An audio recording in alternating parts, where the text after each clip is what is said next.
Okay, I'm recording to the cloud. All right, great. Thank you, everybody. Thanks for joining us, and welcome to ARMA, New Jersey's Varsity Victories. We're happy you could join us, and we're really looking forward to today's sessions. My name is Jackie Cheslow. For those of you who don't know me, I am ARMA, New Jersey's Vice President of Professional Development. And please reach out to me via our website at any time if you have any suggestions for topics you'd like to see us discuss. We are trying to offer content that appeals to a wide variety, both geographically and industry-wide. So anything you've got that you think might be an interesting topic, please let us know. Just from a housekeeping perspective, you'll see that you were muted on entry. I'd ask you to keep it muted unless you have a question.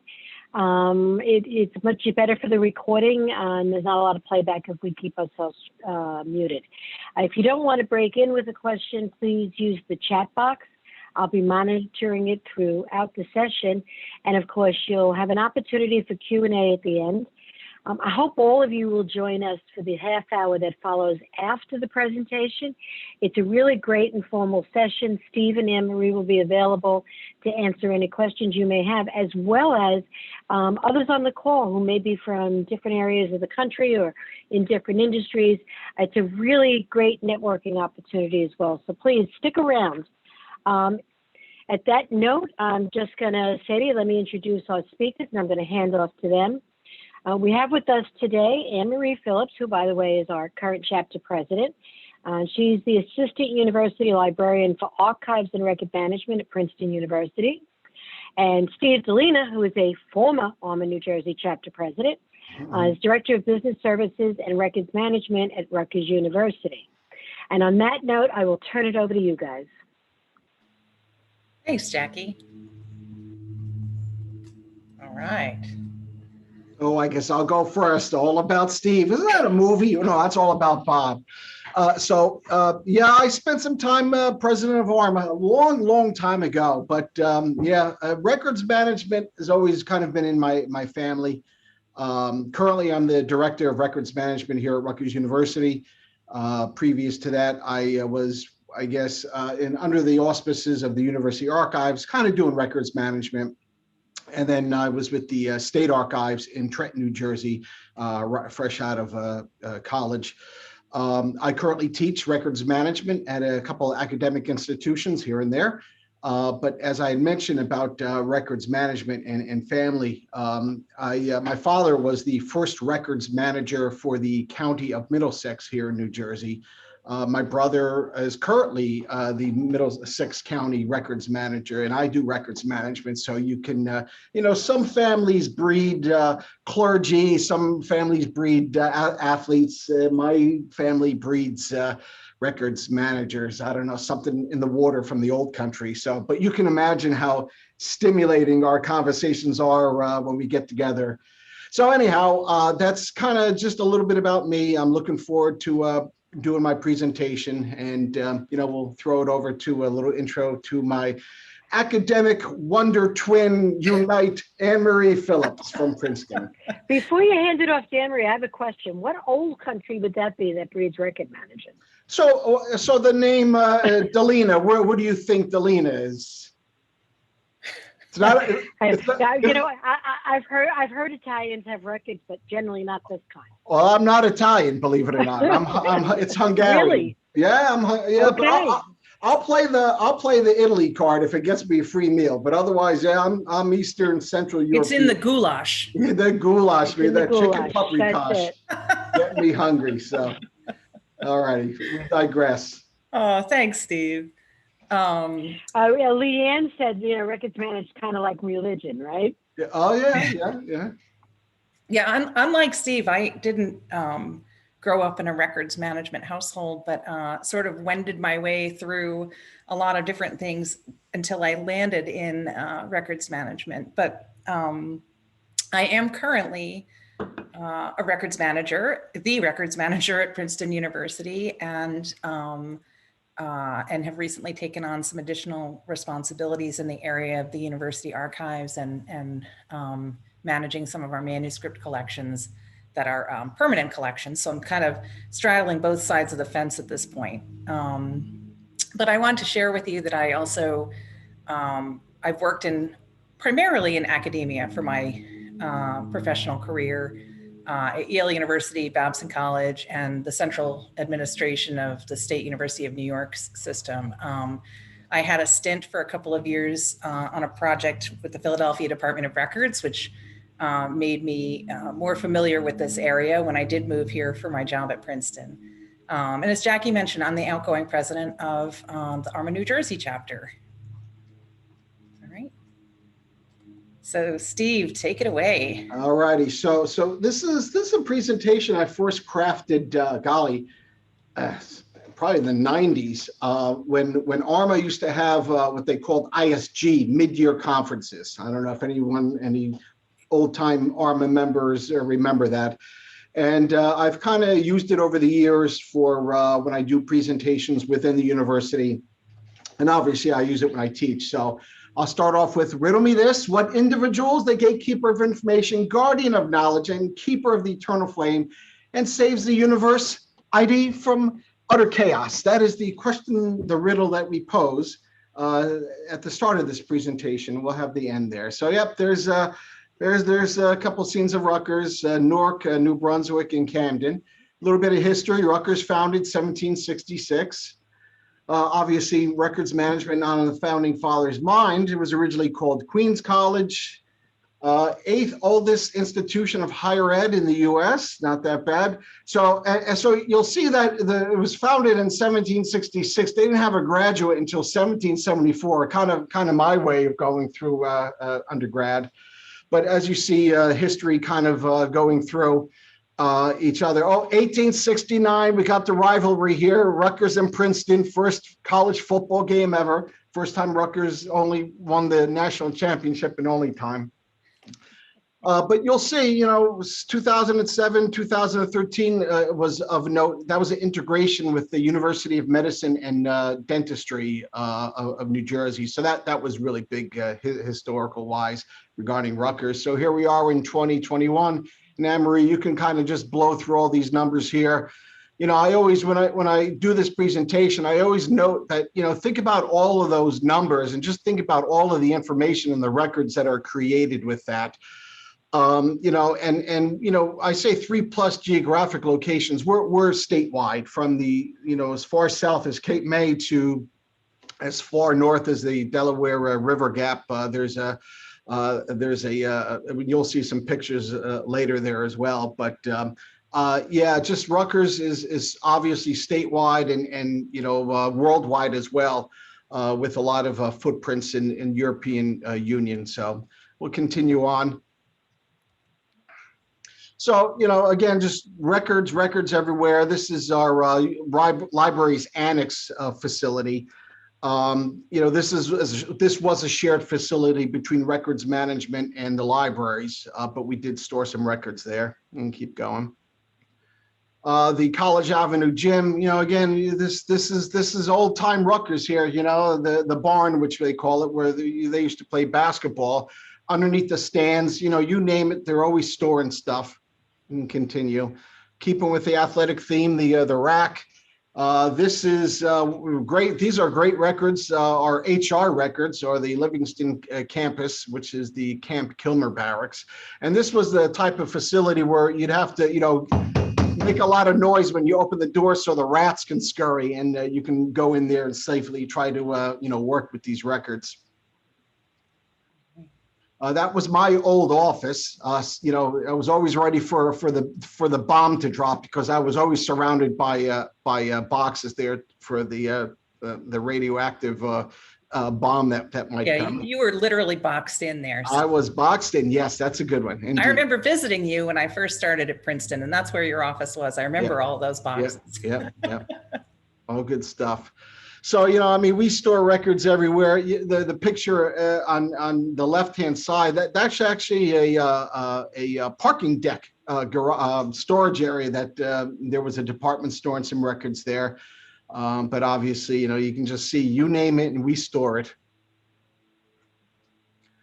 This was a good one. This was a self-storage unit down in South Jersey. Actually, I think it's a Black Horse Pike, White Horse Pike, one of those. It was a dental clinic that we had, and they were storing records in the self-storage unit.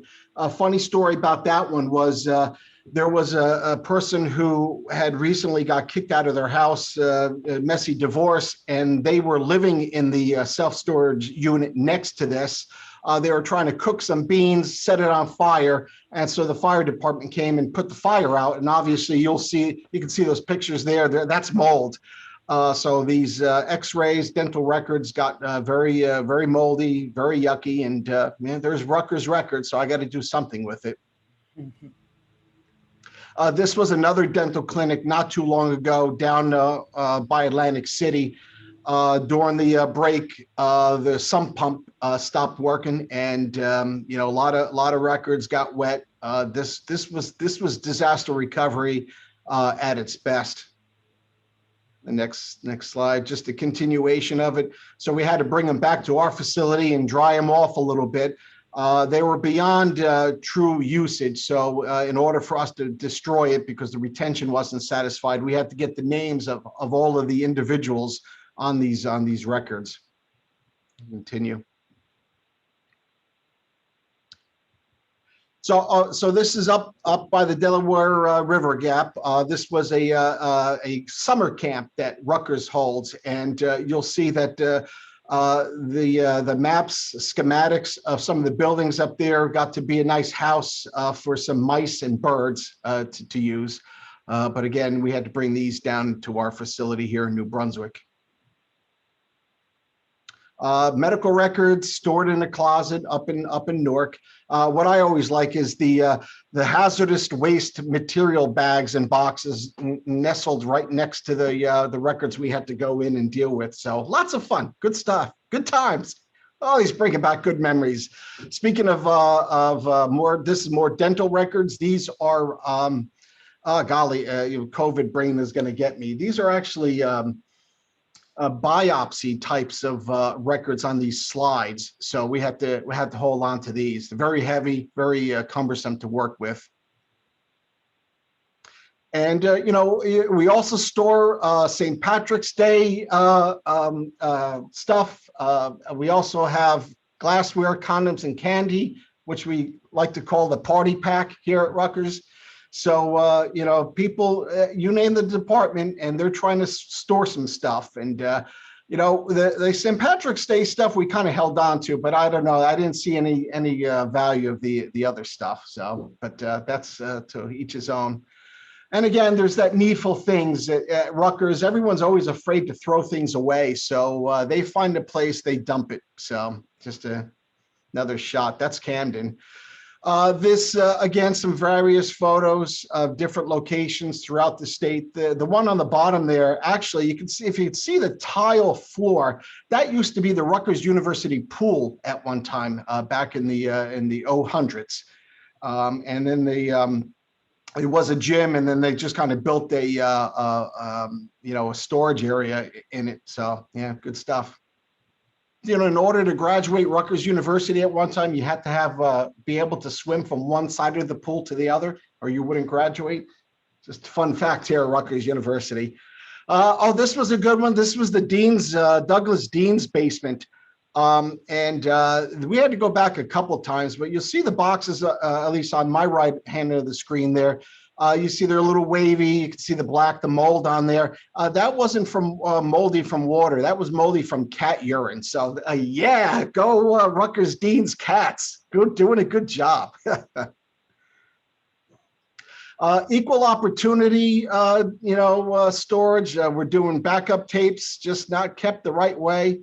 Again, this was back in the barracks area of our facility. Camp Kilmer was a military base, and Rutgers took over the land quite some time ago. And the one picture that you'll see in the bottom there, behind the screen, you'll see a tree. So, I grew up in New Jersey, and I had to learn a poem by Joyce Kilmer called Trees. I think that I shall never see a poem as lovely as a tree. That was the tree. It was on Rutgers campus. It got sick and they had to cut it down. So what do? They store it next to university records, of course. So, when I first came to Rutgers, the mantra that was bestowed upon me was, we need space, all right? We need the proper record keeper, proper record storage for the university. So, it was incumbent upon me to try to make some space. So my goals at Rutgers, when I first started, was create a records management empire, have a committee, be part of Rutgers University policy and regulations. Obviously, at the time, get on the electronic records bandwagon, get invited to the table, but just to have consistent records management was my goal when I first started in 1994. That's when I started. So ultimately, to create that policy, you have to look at what the university was currently up to. In academia, we like to share, so I'm going to take a look at what other universities are doing. Rutgers is an instrumentality of the state, so we kind of fall under state guidelines, but we don't. But there was a state schedule that we could certainly use, and obviously laws that affect records management. So we did create a policy back in 2007, and then subsequent records schedules were created officially in 2005. So with the policy came results, and started creating space. At the time, we had no web page. We had to create a web page, the retention schedules. By creating the schedules, ultimately, we're allowed to destroy thousands of record cartons, got into microfilming and scanning projects. And again, we talked about records management as a religion. It was word of mouth. We started spreading records management. People started to believe in records management here at Rutgers, obviously getting control over records and starting to get active in the electronic records management scene. But always you want legitimacy. And again, this is getting invited to the table. Records management was created and then ultimately provided a service to the university. The integration with the UMDMJ entity was huge because of the medical component that went with it, and the stature of having medical records. Received upper administrative support. Got asked to come to the tables, and obviously Steve? Yes. We have a lot of non-New Jersey folks. You might want to tell them what UMDMJ is. Okay, so UMDMJ was the University of Medicine and Dentistry in New Jersey. It's the medical school. It's a state medical school. It ran afoul with their record keeping. In fact, they had a 10-year moratorium of records destruction. So it was the state, the governor, as well as the legislative bodies decided that they were going to merge the two institutions, the academic institution, as well as the medical school together. So that was this great integration of 2013. So a couple of years ago, I was brought out of the auspices of the university libraries and brought over to what we call institutional planning and operations for Rutgers University, and I became a part of business services. It was at that time they decided that they needed a new building for centralized record storage, especially bringing all of the records from all of the units of UMDMJ. So with a new attitude and a new administration, we got also a new building. And we have our records palace. University bought a very large warehouse, and then we converted it into a state-of-the-art record center. You can see the beginnings of what it looked like. And as we put in our shelving, brought in records from all over, you name the locations, and we were bringing it in. And ultimately now we have the storage capacity for about 180,000 record cartons. We're about 90%, 95% capacity. We started filling it in 2013. So we're about 95% capacity as we speak. just some more shots of our facility. And, again, all different types of records we have. You can kind of see the mascot peeking out of his little bag over there. That's the Scarlet Knight mascot. Actually, not the current. That's the father of the current, and we also have the grandfather of the mascot as well. But we also do backup rotational digital tapes and X-rays and records and all of the drawings. You name it, and we are storing it. Steve, I have a question from Caroline. What was the cost for the building, and how much staffing do you have? The cost of the building, so the Board of Governors put aside about $7 million for the building, the renovation, and they gave me the sandbox, and it was about, it was a couple $1 million regarding that. Staffing, besides myself, I have four full-time staff besides myself. And of course, we use a lot of student work as well. Do you have any contracted employees, or are they all staff and students? This is all Rutgers employees. Mm-hmm. We do, because I'm in business services, I have some relatives, I call them. So I have material services for large moving of bulk records. And then we also have mail services as well that helps out. Great. And Greg would like to know, what type of RIM software do you use? Well, you'll get there on the next, I believe, the next slide. So we have infolinks is what we use.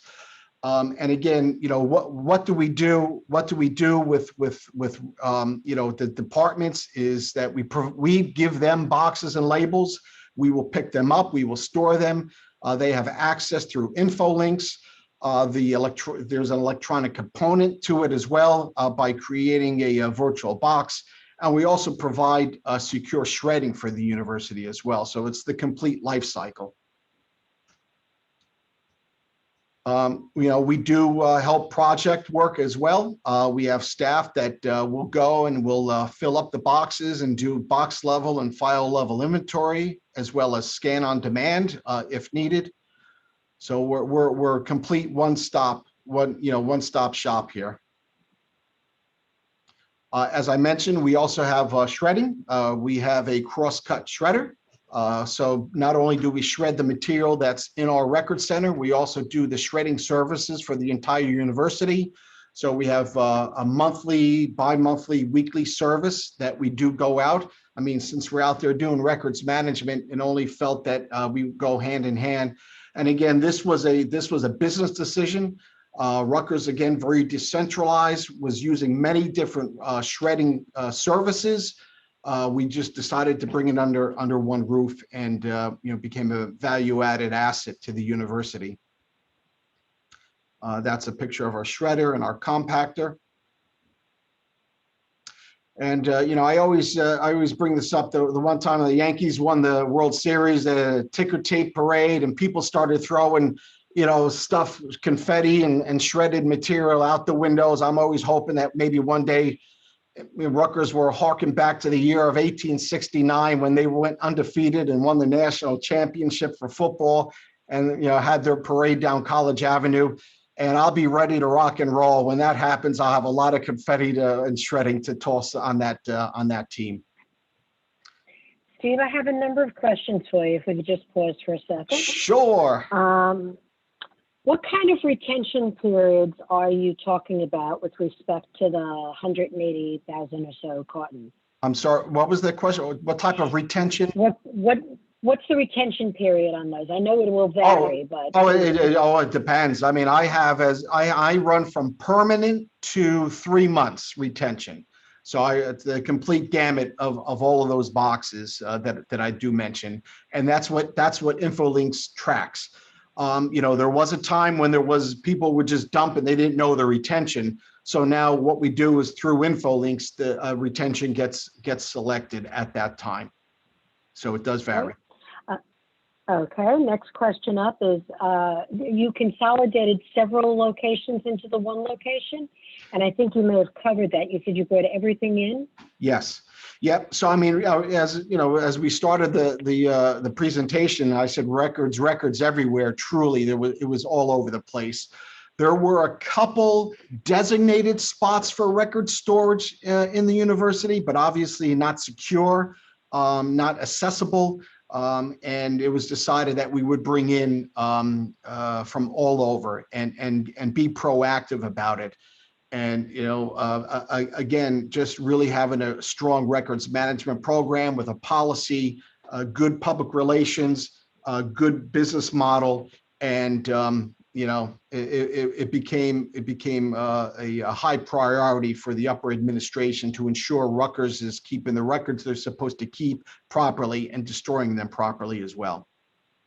Great. Do you actually destroy more records than you acquire in the facility? So right now it's well, pre-pandemic, it was about 1,000 boxes of records would come in a month, and we would destroy 1,000 boxes a month. So we were always pretty much at a status quo, you know. So that's kind of how it went.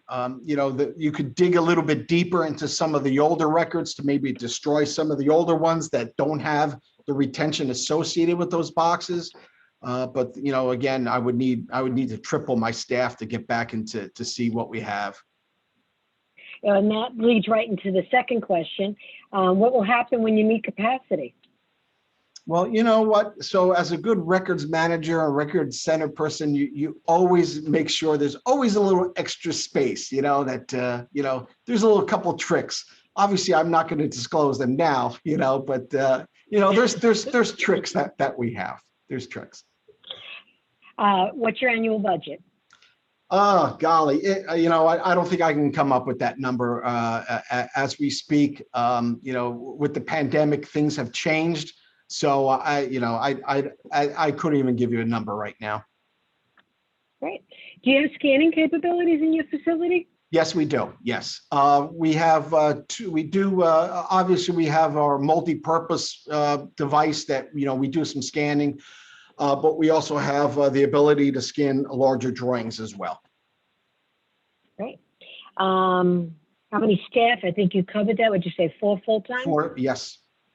4 full-time plus the students. And then how many retention schedules do you manage?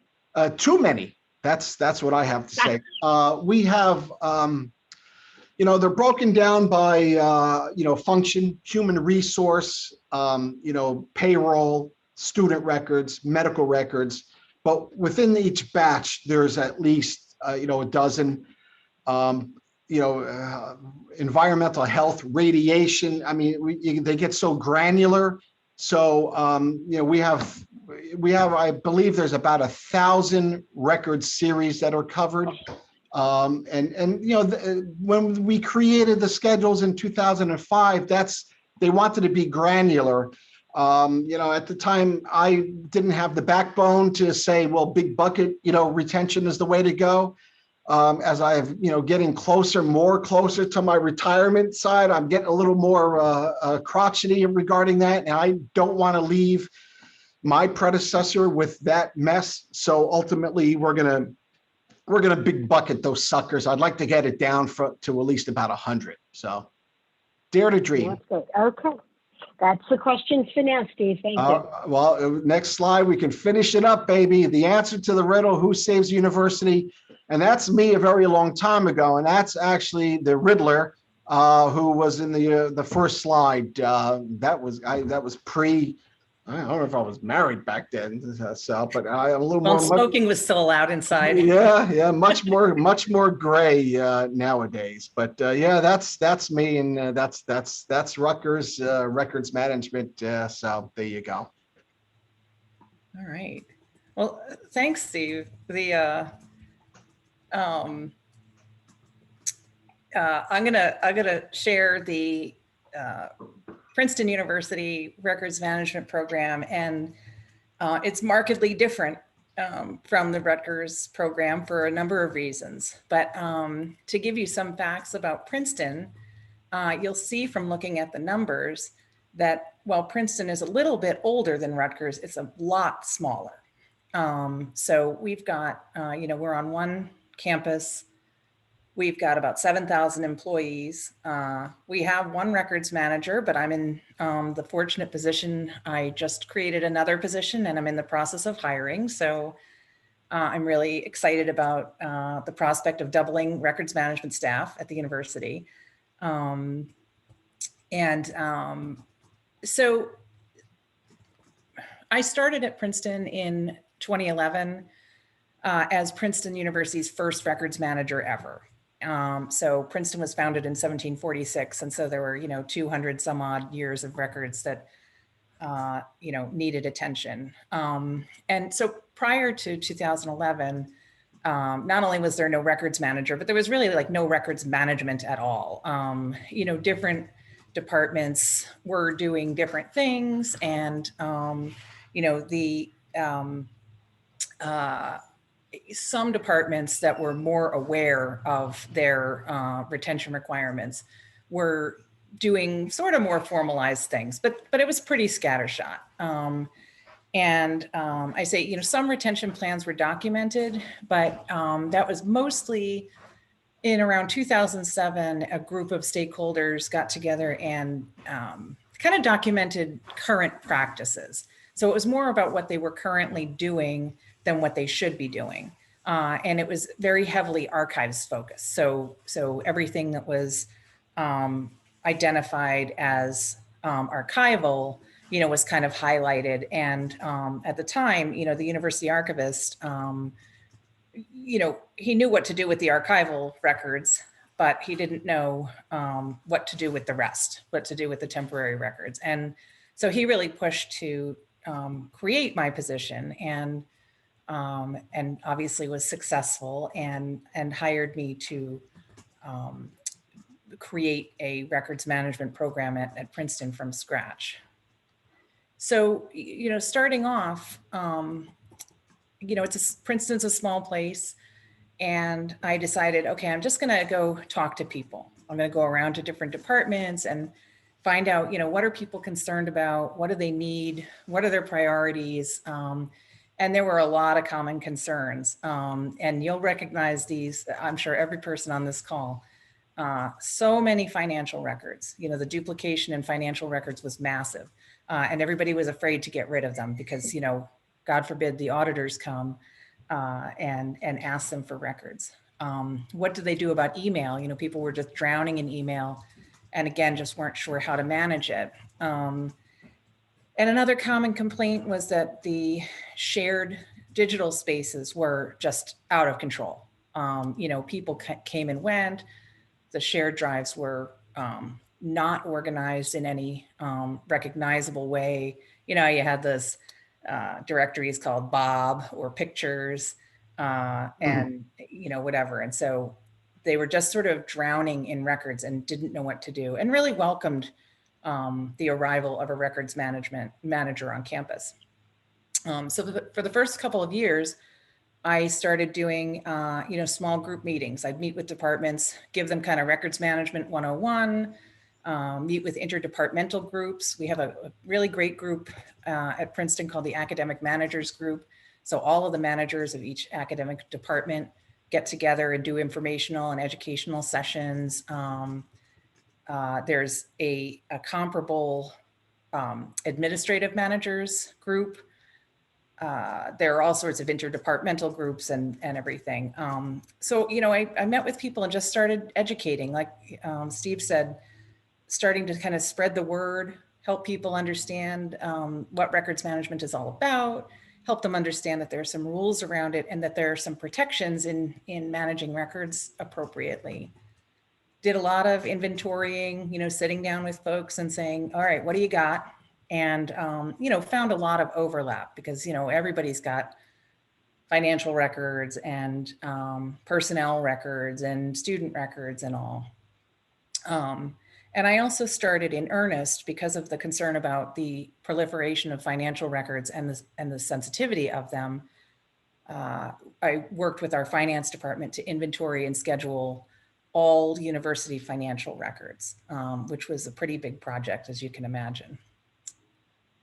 So to evolve the program, I picked a couple of components to work on.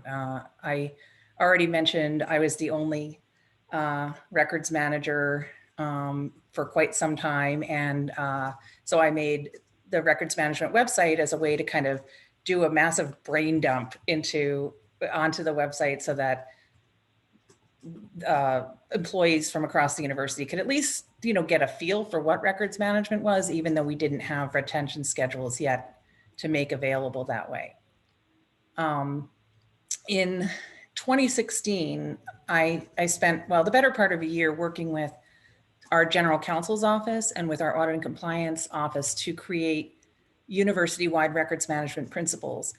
And these are,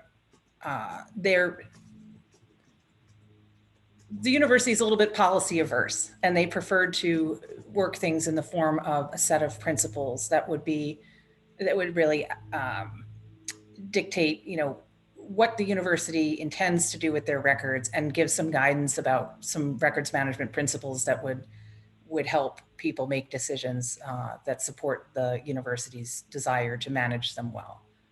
That set of principles was approved by our executive compliance committee in early 2017. And since then, I've been working continuously with our general counsel's office and audit and compliance to develop retention schedules.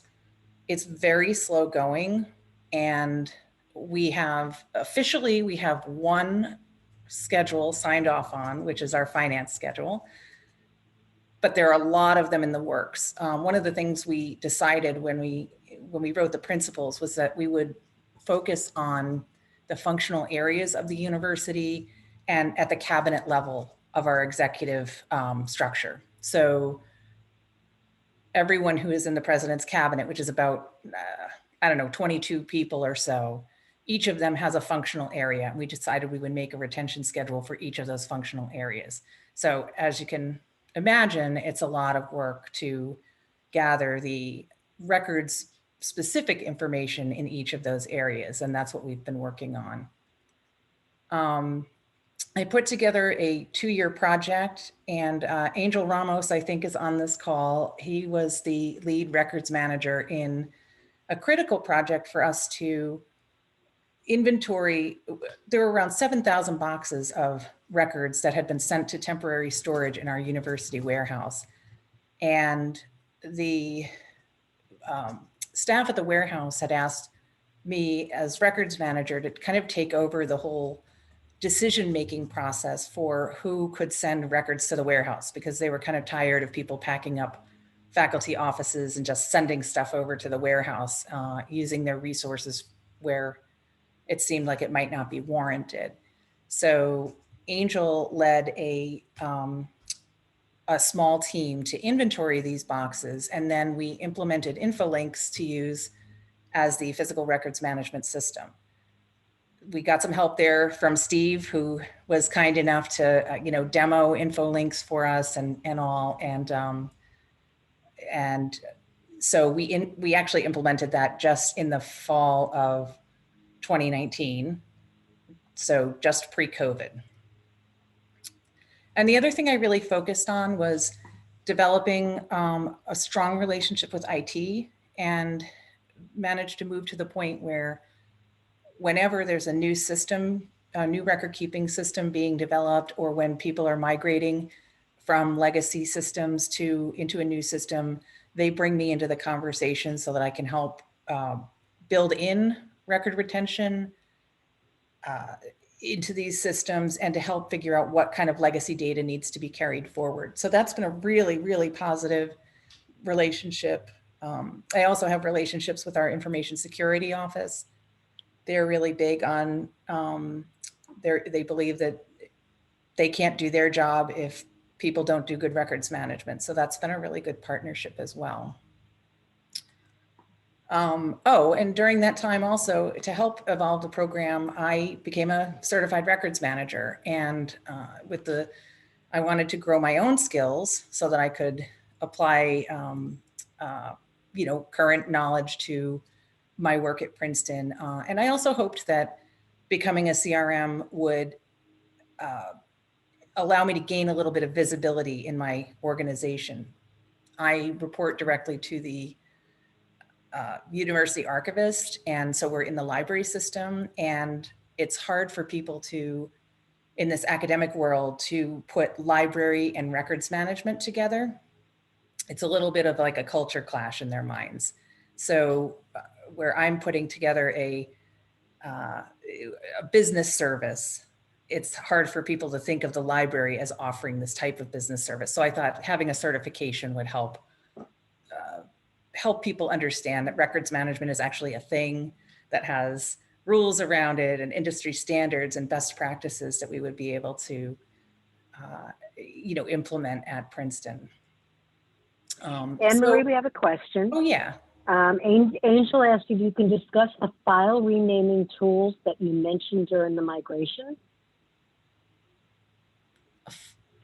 I'm sorry, a file naming tool. Angel, can you clarify that a bit if you want to come off mute?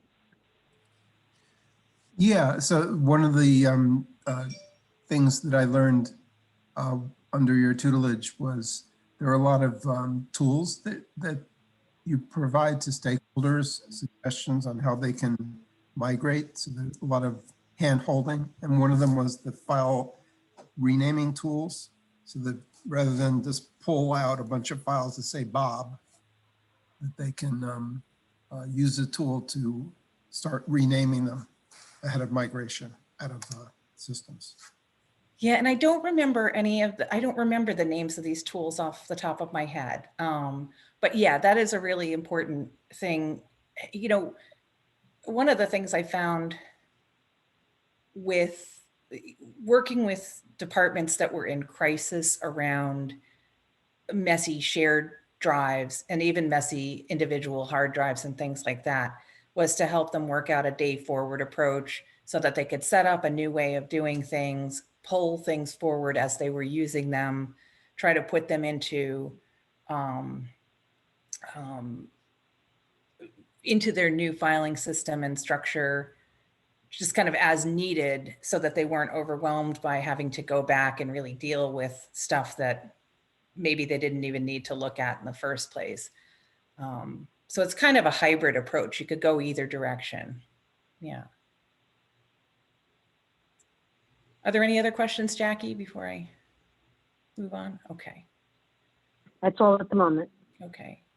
So as you can see, the scale of both Princeton and Princeton's records management program are much smaller than that at Rutgers.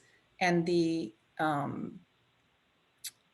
so we're kind of inching our way into having a more robust program.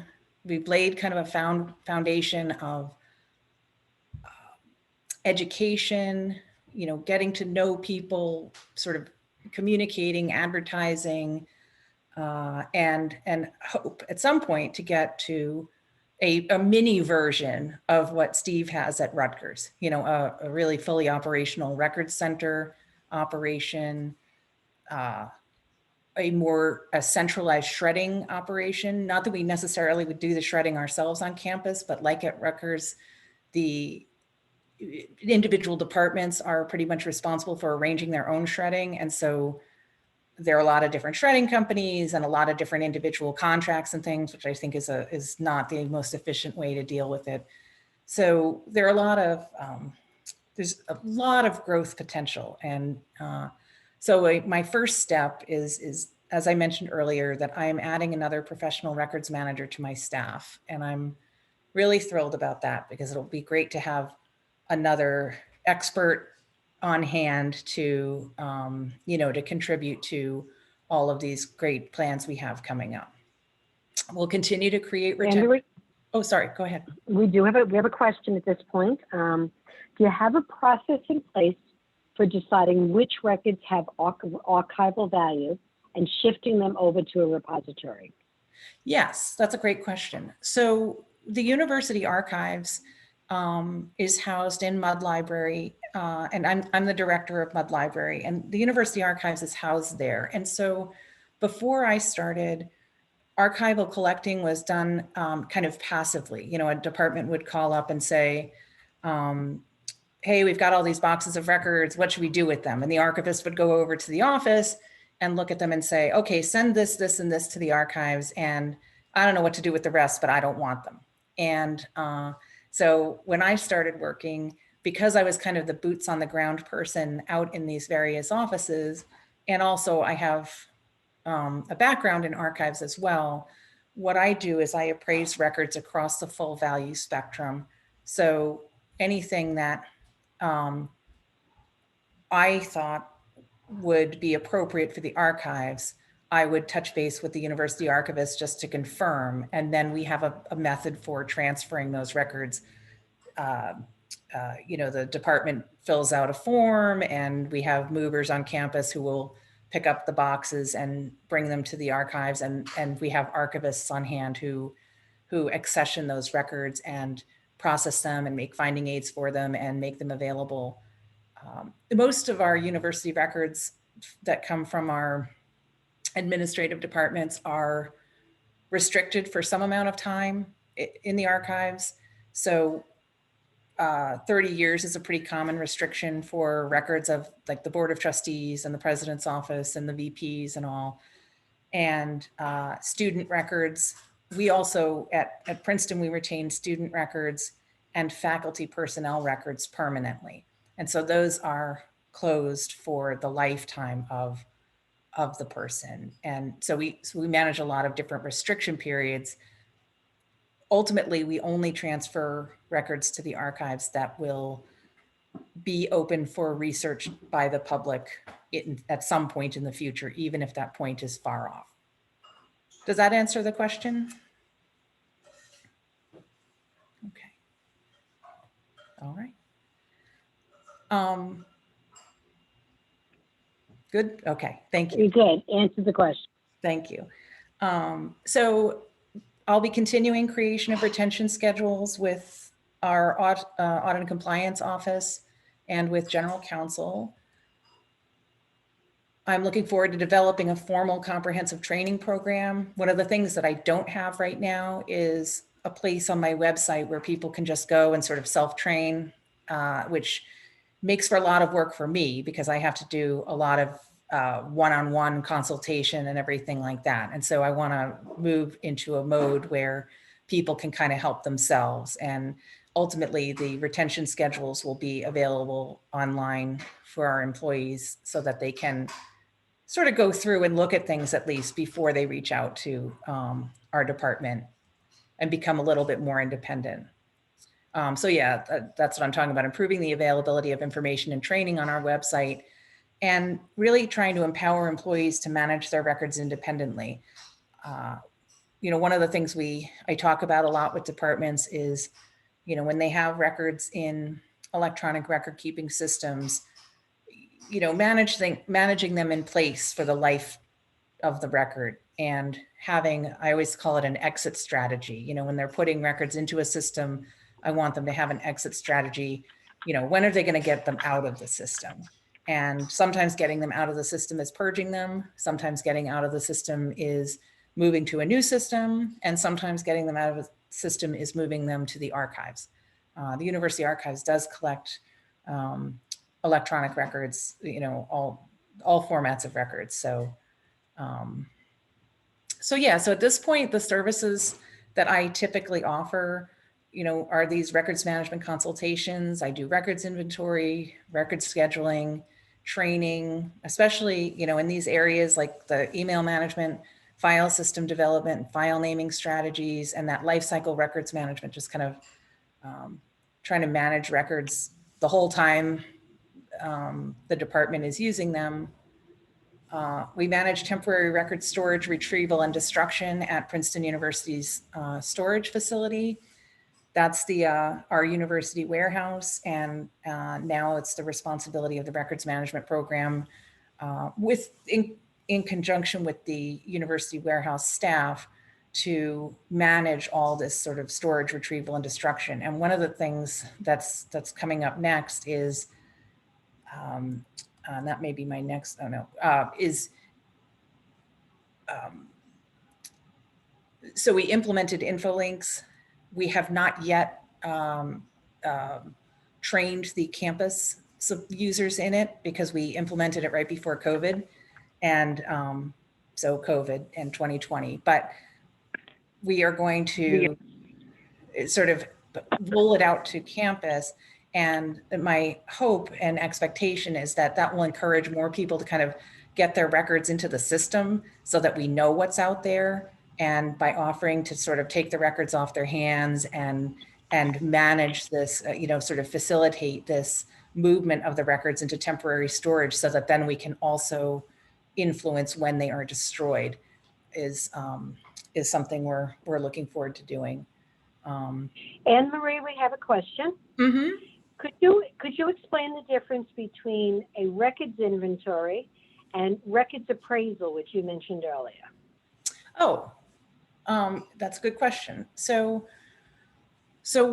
when I appraise records, I'm looking at their value. And so, we always say, like, what's the acronym HAF? Do they have historical, administrative, legal, or fiscal value? So I'm looking at their value. In the inventory, I'm figuring out what the records are. In the appraisal, I'm figuring out what the value is. And in the retention schedule, I'm figuring out how long that means we keep the record. Does that help? Yeah. Yep, we'll see. Right. Here's a question in a completely different direction. What steps did you take to develop a strong working relationship with IT? And I'm happy to hear that too, because I'm still trying to figure that out.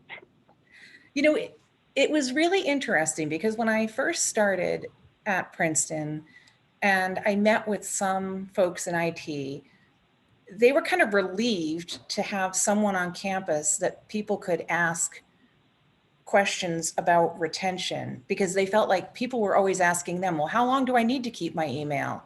How long do I need to keep this? And they're like, I don't know. And so I started meeting with the different units. There are two in particular: academic information services and administrative information services.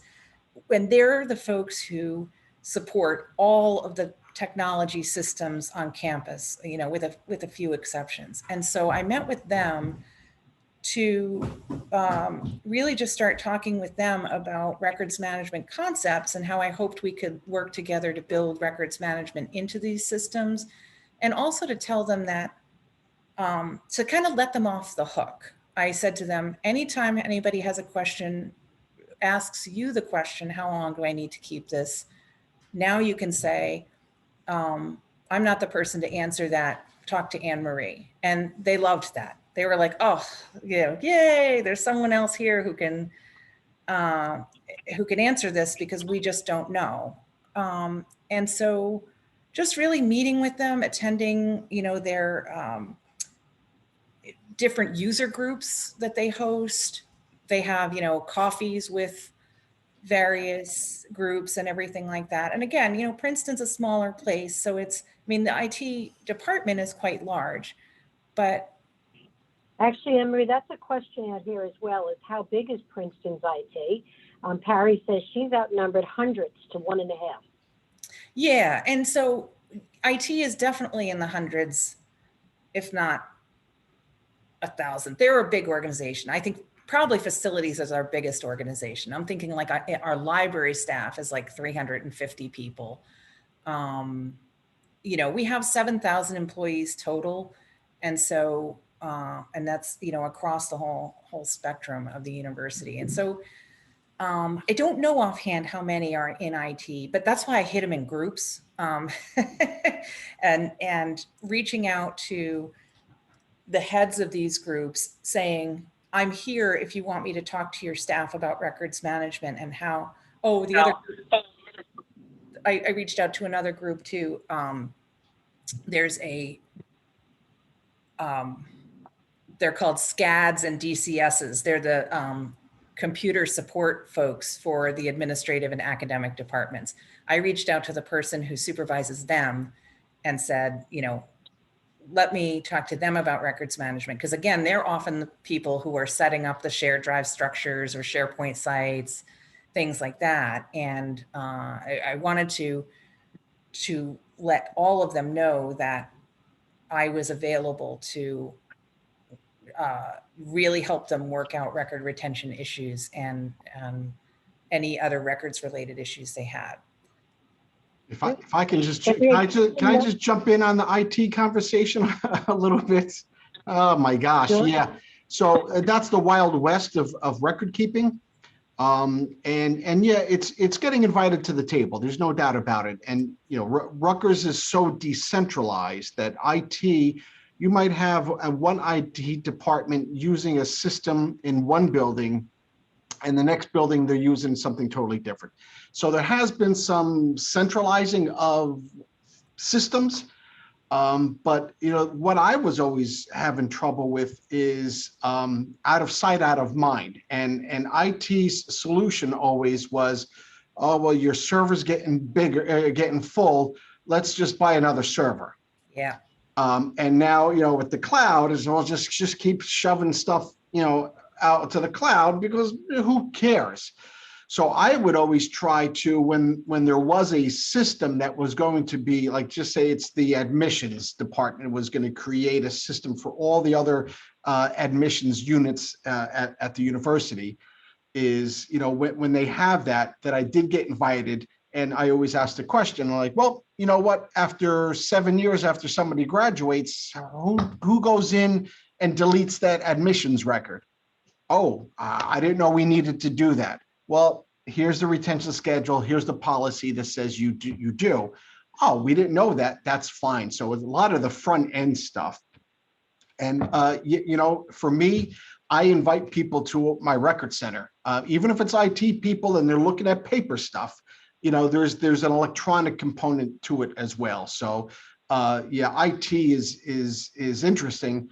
But Anne Marie, I don't know whether you experience there. I get a lot of high turnover. There's a lot of high turnover in those. You make friends with somebody who kind of gets it, and then next thing you know, they're off to somewhere else. Yeah. That's been a little easier at Princeton. You know, a lot of people who come to Princeton stay forever. And so we don't have quite so much of an issue with that. But we absolutely have the issue of decentralization of, you know, everybody gets to pick their own system. And, you know, I almost had a, you know, heart attack when the university suddenly announced that everybody had Google.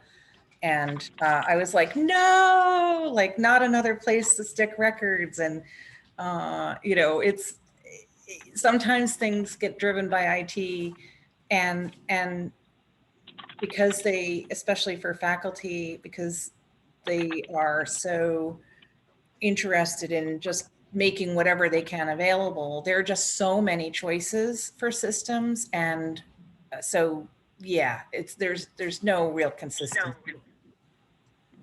Okay, so we are at 2:01. I don't want to rush through this because we do have another half hour. So maybe we'll get through the slides and then we can talk about the remaining questions after that. And we, this is my last slide. Oh, sorry, this is a picture, just, this is, it's almost embarrassing compared to Steve's pictures of his beautiful Rutgers boxes and everything like that. But this is, on the left is our, part of one aisle of our record center part of the university warehouse, and on the right, actually, the empty shelves are in the university archives. We're just at the end of renovating the library, and we'll bring we have about 60,000 boxes of records that we'll be bringing back into the university archives sometime over the summer. And then Steve and I just had thrown together some topics, but we probably hit most of them. So if people want to just do questions. Okay, I am, as I said, I have to drop off. I'm going to leave this in your very capable hands. Feel free to unmute yourself. This is an entirely open conversation. Mm-hmm. The formal presentation's over. We'll leave the recording running though. So if you're asking questions about the university records, you'll be able to hear the recording after the fact. Thank you both. Have fun, enjoy, and I'll see you on the next call. Thanks, Jackie. So Mark, you got a question? Or are you waving to Jackie? I'm waving goodbye. I got to go too. I have a hard stop myself. Okay, Thanks, all right. everybody. Thanks for coming. Bye-bye now.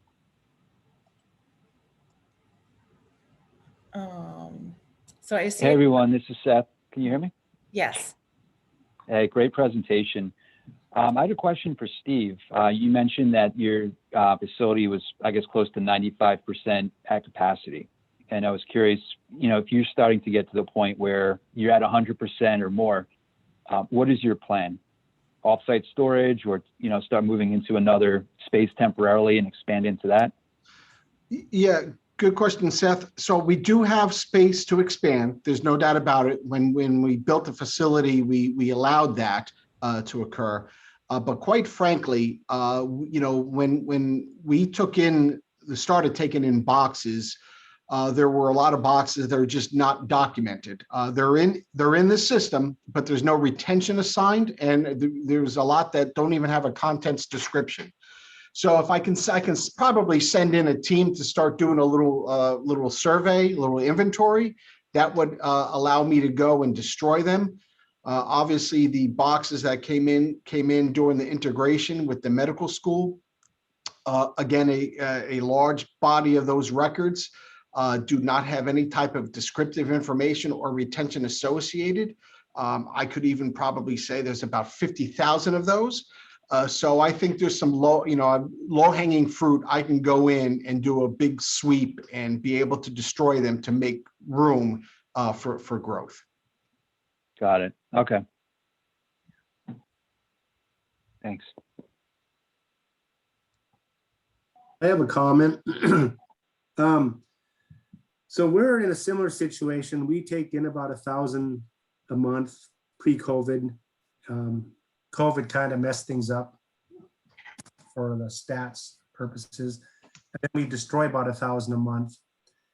And we're at about 90% capacity ourselves. So one of our strategic moves is to, not need to get more record storage area, especially when things are more and more electronic. So we started a project. I've been here about 8 years at my university, and we started doing, we call it a DRS project, but it's really an inventory. We go around to each department, identify the type of records they have, map it to the general retention schedule, which we developed a little tool to do that. So we can then print out or have online access to, here's my department's retention. Here's a list of what they need to be keeping. And we don't try to include everything. We try to include the high risk important records that, there are, truly bad things can happen if you don't keep them. And we also try to identify the historical records that the archives wants. And up until and then as we do that, we bring a list of the records that we have, the boxes that we have. So once we kind of align them to the retention schedule and they kind of commit to it, then we pull out the list of, well, here's all the boxes you have in the record center. And we kind of go through it, and we have gotten permission. We destroyed an extra 3,000 boxes over the last 2 years just by doing that. But it does take time, and it's, one department at a time. Yeah, that's what we're hoping to do, actually. Now that we've implemented infolinks and our team got all of the data, all of the metadata from the boxes currently in storage, the next step was to be looking at, okay, now we know for each department, we can give them a list, say, this is what we've got. How long do we need to keep these, and really work things out. And then go ahead and not only destroy them, but for the first time, be able to document the record's destruction in a formal way. Yeah. I call that the Sandman syndrome. let them sleep at night, right? That's what the Sandman does. You come in, you let them know, hey, we can get rid of this. Here's the retention. They've satisfied the retention. It's not good to have them. We'll destroy it, and you can sleep good tonight. We'll sign off on it. So a lot of times departments just need somebody to tell them that. Yeah, so it's not just IT, it's every department. Mhm. I've been to departments where they're running out of space keeping things that they have no need to keep. And they are so thankful to be able to just know what to do.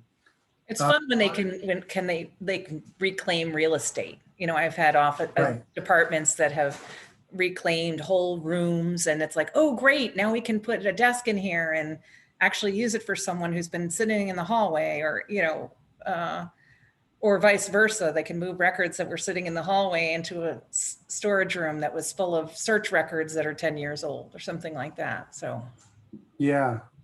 So another thing that we've done is, because I started moving more and more into electronic records and the data systems, I actually got pulled into IT. So now I report to the CIO, and how things have changed.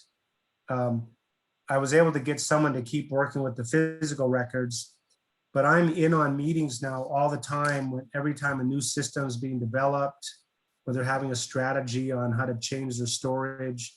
So I'm getting visibility into the IT world that I never had while I was an outsider, even though they would periodically call me, say, hey, I got this system and we need to know how long we need to keep it. But now I'm more, let's just say I'm going towards the proactive end of being able to implement governance in the IT world, which is quite interesting, and I'm still learning it. Oh, Howard, you are riding on a high, baby. You reach that status, boy. Take it as far as you can. Take it, because you never know. You never know. I know for me, like I said, you know, that good friend that you have in IT all of a sudden disappears. Somebody new comes in, and they records management what? So take advantage of it while you have the opportunity. mm-hmm.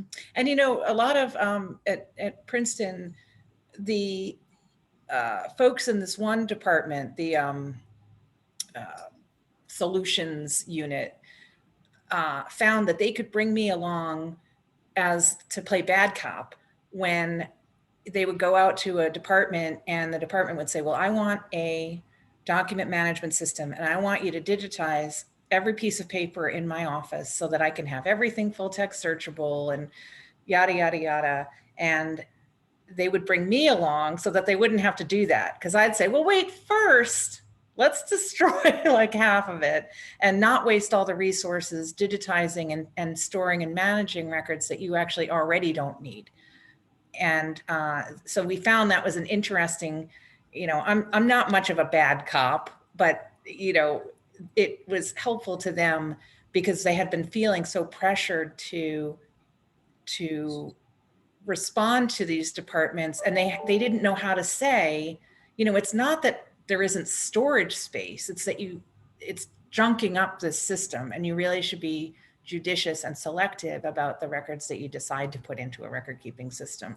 So they like to have me along for the ride, and that's part of why with that unit, you know, I've worked with them almost the whole entire time I've been at Princeton, because the head of that unit started like 2 months before I did, and we paired up pretty early on. So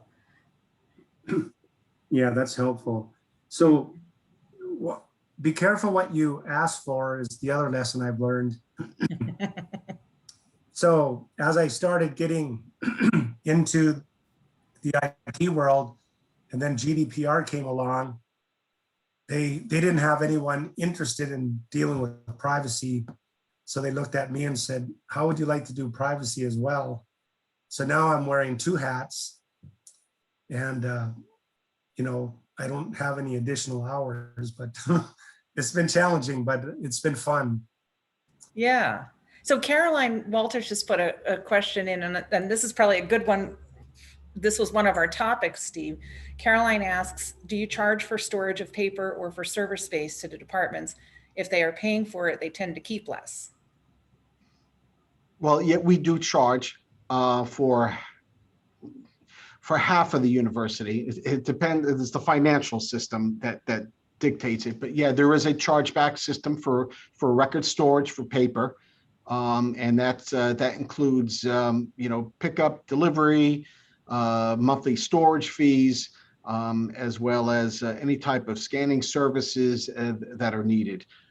So on the server side for through infolinks, there is no charge for the IT component of it. So you can throw as much electronic records in the system. There's no charge for that. But for the physical records management of paper, yes, there's a charge for that.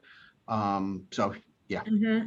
Yeah, and we don't at Princeton, we don't charge on either side of that. And we even give them the boxes for free and everything like that. It's just, and so what we do instead, the reason that the warehouse staff asked me to kind of intervene in the record storage operation was so that someone could be a gatekeeper and say, okay, wait a minute, what's in that box? And if it didn't warrant retention, we'd say, you know what, just shred that. Don't bother sending it. And most people were happy to hear that. So I see our Penn State friend is raising the hand. I was Yeah. waiting to hear I haven't seen you guys. How's it going in Penn State? Hey, Steve. Hey, Good to see you. Emery. Good to see you you. as well.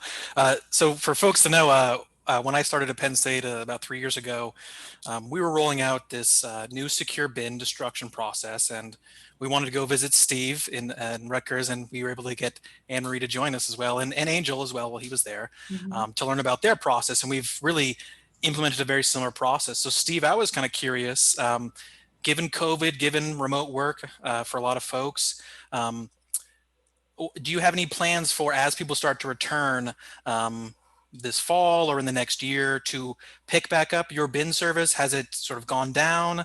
And any issues or sort of solutions to ramp that back up? We're trying to, once people get back in their offices, have a big cleanup day and events and things like that to get our bins back out there and being circulated again. So Right. We put more bins out right as COVID started. With the medical school never stopped. In fact, they got more busy. So our records management and our specifically the shredding to all of our medical clinics, medical departments never wavered. But my staff was less on campus. So what we did is we threw out extra, we call them CV barrels. If we disperse them, and that way, less pickups. We don't, instead of going every week, it was every other week. So we kind of dispersed that. So on the medical side, we're still ramped up with all of our services. Academic side, it's barren. There's nobody there. We just had a discussion earlier this morning, my staff and I, about, well, when September comes around, when the academic departments come back and the students come back, what are we going to do?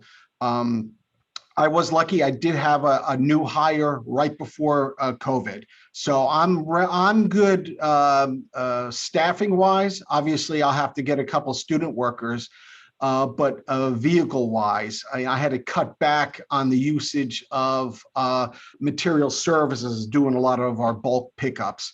So I might need another vehicle, but I am worried, Curtis, about we've kind of eased off on that weekly service, and so going back full blast is going to be a little more difficult. And I don't think I can plan. I can try, but yeah.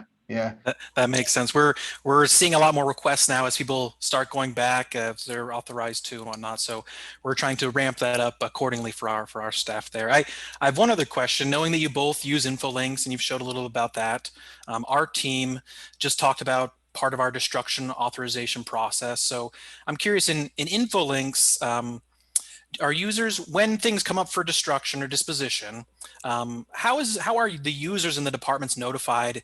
Is that part of infolinks? Do they get emails from you folks? How do you gain that authorization process using a system to manage your physical record center inventory?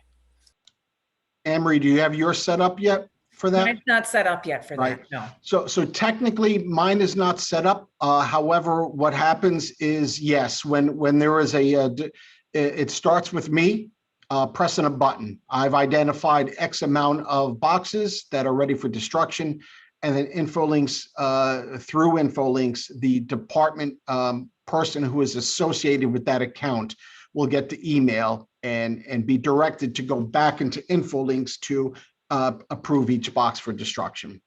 And then they bang it back to me. Okay, that's what we're looking to set up with a new module of our system called DHS Total Recall. But Yep.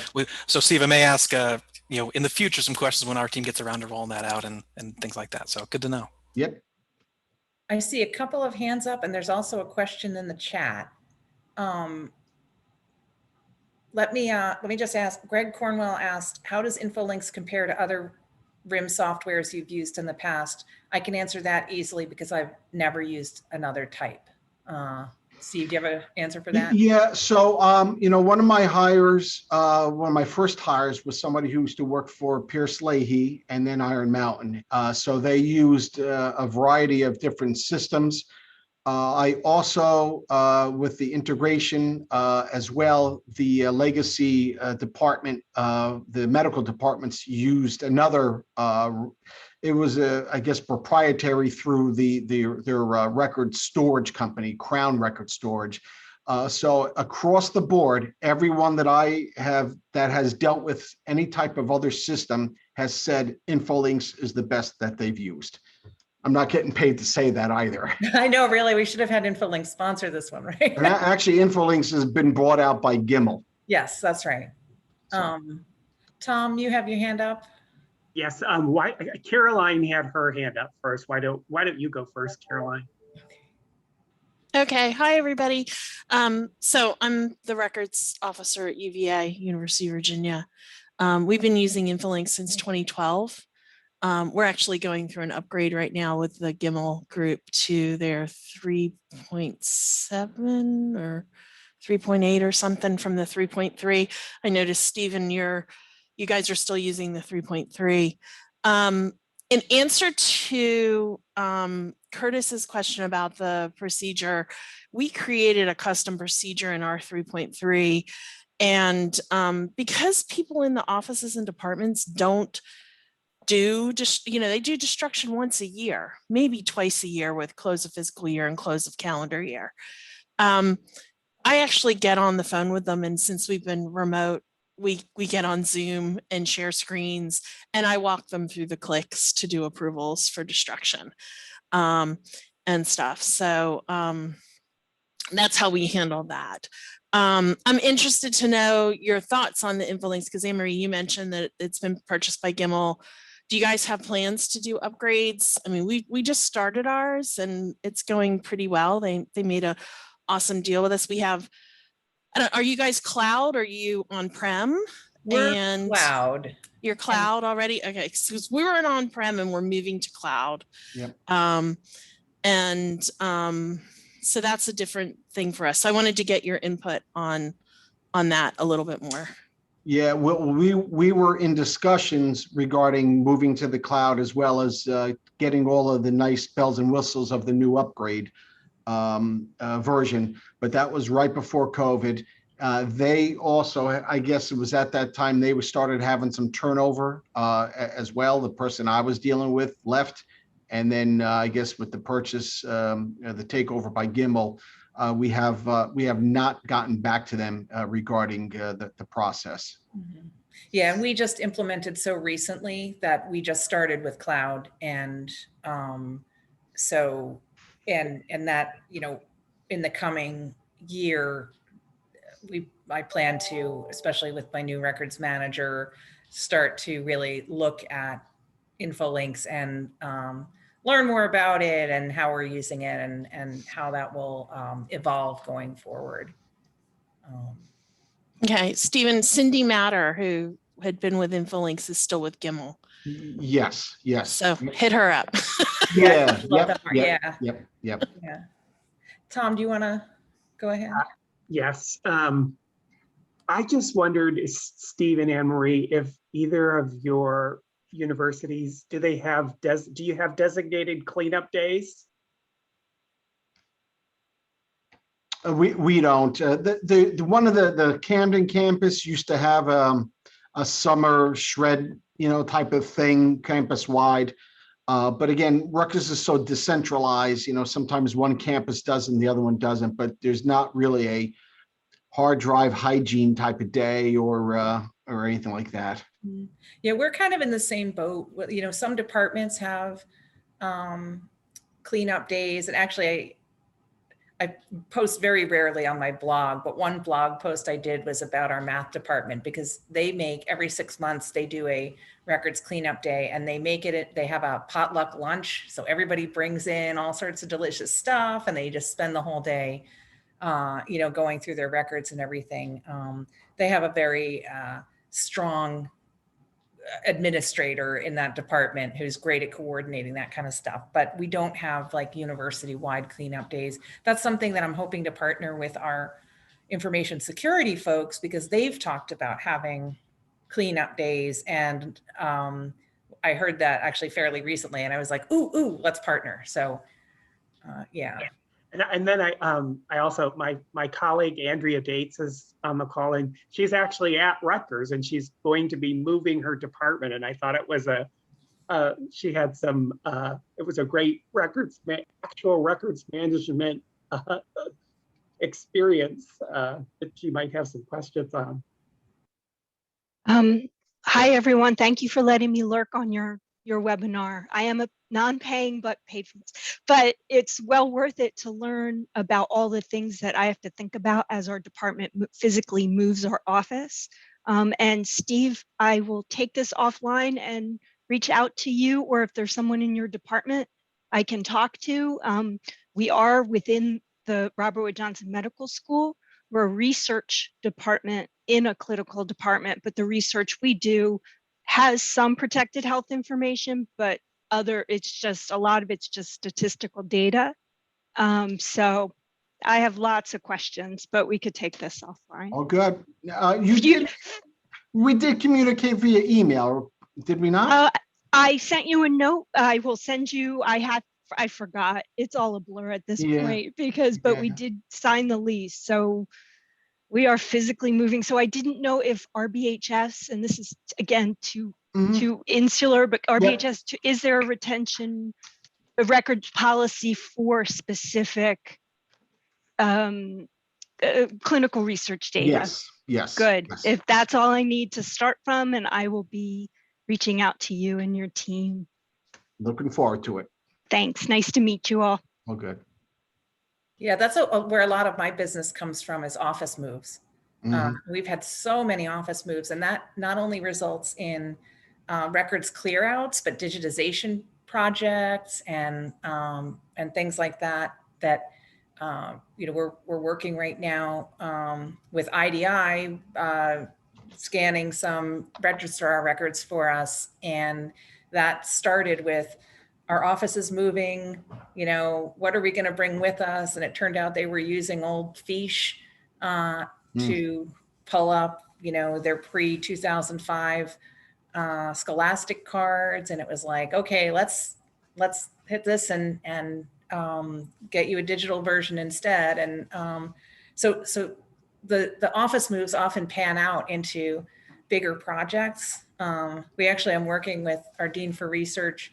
They are moving their actual building across the street. So they have to empty it out first. So that's another big records project, but that's where I get a lot of my business, is with these moves. I see we're closing in on 2:30. Anne-Marie? Yeah, Angel. Yes, I had a quick question for you and Dr. Dalina. You had mentioned the moves. What were the biggest Kickstarters for your records management programs? For me, it was OPRA, the Open Public Records Act. That scared the university. That was something in New Jersey that they implemented about allowing it started with the press, and Rutgers is always getting sued or expose on how much the football team is spending and stuff like that. So New Jersey had the Open Public Records Act, and Rutgers said, hey, you know what, we gotta make sure we we only give out the stuff that we only should be giving out. So that was 2005. And then obviously the other thing is when somebody very important, when their records get destroyed or wet. So disaster is a great thing. Yeah, disaster, moves. And we did have, Princeton had a pretty big lawsuit in the early 2000s that, ultimately ended up being okay, but it was a very expensive, very prolonged lawsuit that would have gone a lot more smoothly if they had had better, control over their records sooner. So that was a big point that my boss used when he was creating my position was, this wouldn't have happened if we had a records manager. Thank you. All righty. Well, it was a pleasure. Thank you so much. Yep. Thank you all for coming. Anne-Marie and Steve, thank you so much. It was a great presentation. To everybody that attended, thank you so much. We have this recorded, and we'll have the recording out to everybody in the next, hopefully a couple of days or so, along with the slides that were shared. So check your emails for that. We don't have a meeting coming up next month. We're taking a couple months off, but our board will be meeting and planning out lots of additional meetings for next year. So keep your eyes on your email and our webpage for updates. Thank you, everyone. Be well, be safe. Take care. Thanks a lot. Bye.